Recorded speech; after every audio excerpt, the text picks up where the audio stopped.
Oh my god, what was that?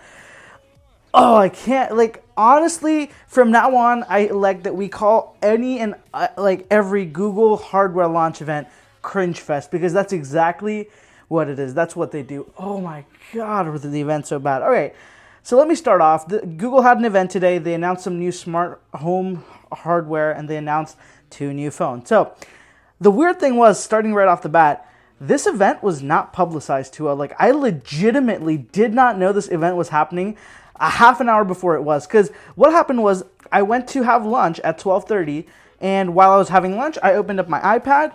I opened up YouTube. That's what I usually do when I have lunch. And boom, I see a live stream from CNET about the Google event. I'm like, wait, is that today? Oh my god. Then I quickly jump on my phone, search it up, and of course it is. And the event starts in 30 minutes. And I was like, oh my god, you gotta be kidding me. If I would have known that, I would have probably not made another video. I just published the Pixel 4a unboxing. So it was like, wow, what horrible timing this was. But nonetheless, I was like, okay, let's watch the event, and then we'll figure it out going on from there. So this event was only 30 minutes long, and I swear to you that most of this event did not even talk about the phone. Like, it was crazy, man. It was just one of the shortest events Google's ever done, I think. And it was, whew, my god. You know, the weirdest thing about the entire event has to be that the phones got so little time. Like, there was literally a few moments, fleeting moments, and that's it. It was done. I honestly think that Selena Gomez had more screen time in this event than the Pixel phones did, which is crazy thing. You know, I love Selena as much as the next guy does, but come on, man. Google, try to stay on topic. What the hell are you doing? So, just like, from the get-go, this event was not thought out well. Not to mention that not only was it not thought out well, Google does not do a good job of showcasing their products. I couldn't, like, most throughout the event, I didn't know what they were talking about. They blew through things so quickly. Like, I blinked and I missed a few features. Like, I was texting with a friend and he was like, hey, it has 8 gigs of RAM. I'm like, wait, what? They said that? When did they say that? He's like, yeah, they just announced it. I'm like, dang, I blinked for a second and I missed it. That's how quick that if this went by. Like, they did not spend a lot of time on this, and they did a poor job of whatever time they did use. So, you know, I just had to end up going to the website and looking through the tech specs to get a little bit more clarity, and boy, did it not help. It was just the worst. So, let me start off talking about the Pixel 4a 5G. Yes, that's the real name, 4a 5G. So it's got a 6.2-inch OLED display. It's a 60 hertz panel with 1080p FHD plus resolution. So it's basically 1080 plus, like, it's not 1920, it's like 2200 something. So a little bit higher than 1080. It's got a 3,800 milliamp hour battery, 6 gigabytes of RAM, and 128 gigs of storage. That's it. Like, there's no other option. You can't get more, you can't get less. That's the only thing that it is. There's a Snapdragon 765G. It's got a dual camera setup, so you've got a wide and an ultra wide. The ultra wide does have a 16 megapixel sensor, so that's good. It does come with 18 watt fast charging, no wireless charging. It has stereo speakers just like its younger brother, the Pixel 4a, and it has a headphone jack just like its younger brother. It comes in 2 colors, so black and white. It has a plastic polycarbonate back, which is pretty much expected for it. No IP rating, and it does start at $500. So let's move on and let me tell you the specs of the Pixel 5 before I say anything else. So the Pixel 5 comes in with a 6-inch OLED, so it is smaller than the 4a 5G. 90 hertz resolution, similar to the Pixel 4. And it does have a 1080p FHD plus resolution, so a little bit higher than 1080, but pretty much 1080p. A 4,000 milliamp hour battery, 8 gigs of RAM plus 128 gigs of storage. Again, same issue, no other options. That's it. That's the only thing you have on offer. Same processor, Snapdragon 765G. Same wide and ultra wide setup as the 4a 5G. However, this one does have 18 watt fast charging plus wireless charging and reverse wireless charging this time around as well. It has a stereo speaker setup similarly, and it does not have the headphone jack like its younger brothers do. I don't know why they omitted that. It is what it is. It comes in 2 colors, black and green. The green is kind of a very light green. It's a different color completely. It has an aluminum build, which I'll talk about a little bit later. It's got IP68 dust and water resistance as well, and this one comes in at $700. So now that I've completely beelined through that entire spec list, let me give you guys my thoughts on the two. And honestly, first off, I don't know why the 4A 5G is called the 4A. Like, it shares not much with that 4A phone, so I really don't know why they named it the 4A 5G. A more apt name for this would be the Pixel 5A, because it's a lot more similar to the 5A than it is to the 4A. So definitely should have been called the 5A, I think. And another thing is, I don't see why there's a $200 price difference between the 4A 5G and the Pixel 5. Like, you're just like, what are you getting here? You get an aluminum build, you get an IP rating, and a 90 hertz screen. Are those three things worth $200 more? I don't know. I don't think so. I just don't know what's going on with Google. I did look into it, and the real reason why this is $200 more is because Pixel 5 in the US comes with ultra-wideband 5G, which costs more money, which is why it's this much more expensive, but honestly, it's just stupid.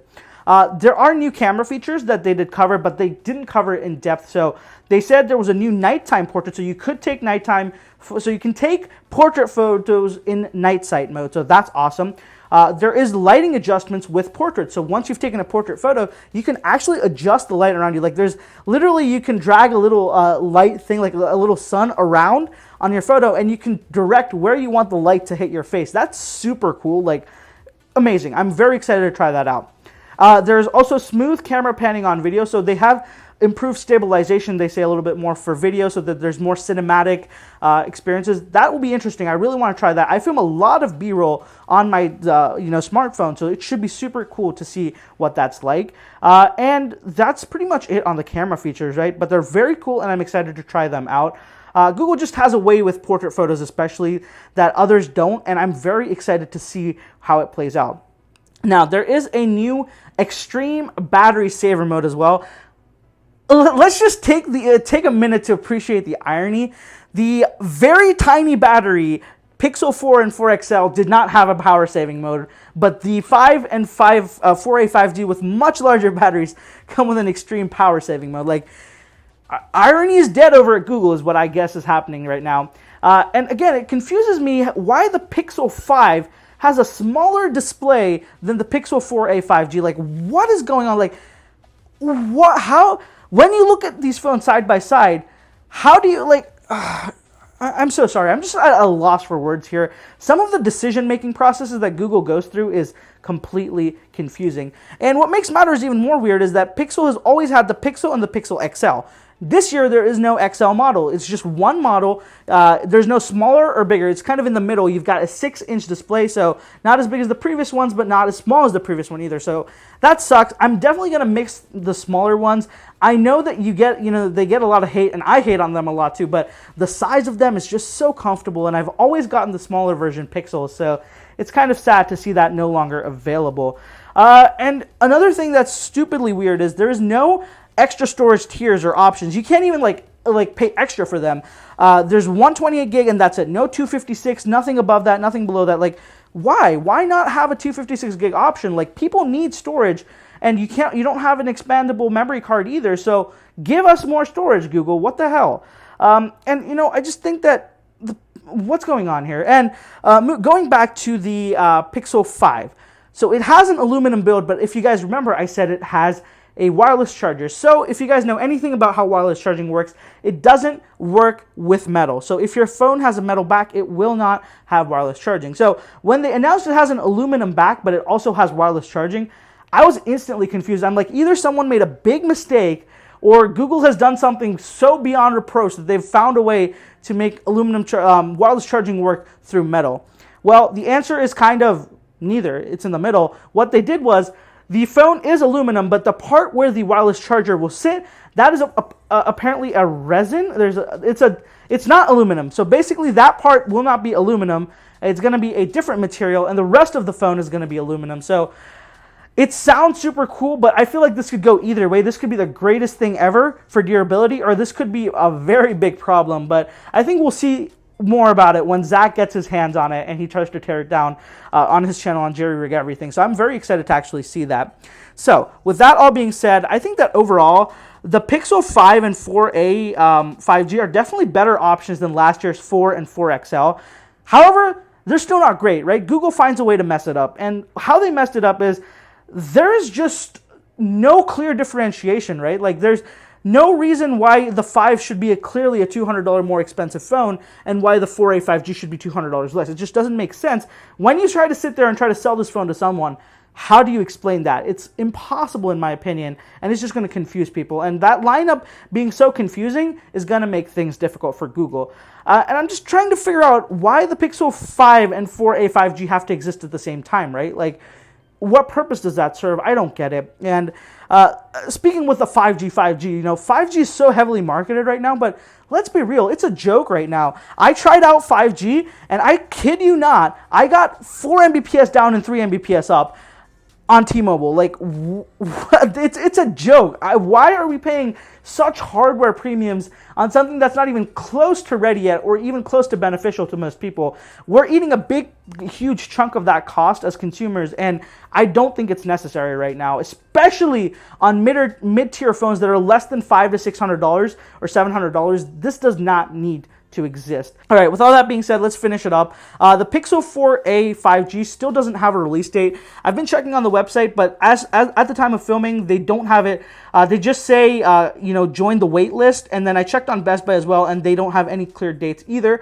The 5 does have a clear date, so it's going to be available on October 29th. You can pre-order it right now. And that's another thing I'm confused by. Why did Google launch this on September 30th when they're only going to be shipping it on October 29th? Like, that's a whole month out. Why wait so long? Why not just, do it on the 3rd week of October? It blows my mind why Google does some things that they do. It's clearly that they wanted to try to undercut the Apple event, but in reality, what's going to happen is people are going to forget this phone exists and nobody's going to buy it. It's stupid. They should, if they were going to announce it now, it should be shipping next week, in my opinion, not 1 month later. That all covers it, but what am I going to buy? Which one am I going to go with? And for the time being, I'm thinking I'm probably going to go with the Pixel 5. Not sure yet. I'm just going to wait it out a little bit more, think about what I want to do, and then order what I'm going to order. I don't think there's going to be a huge demand for this, so I'm not worrying about shipping dates shipping too far back. So we'll figure it out, and I'll keep you guys updated on that. So that's it for this one, guys. If you have any questions about the Pixel 4a 5G or 5, feel free to ask me down in the comments below. And if you haven't already, be sure to follow me on social media. I'll have all the handles right here on the screen, and I will definitely post updates over there onto which phone I'm getting, when it's going to get here, and all that wonderful stuff. So be sure to follow me over there. That's going to be it for this one, guys. Thank you so much for watching. I'll catch you in the next one.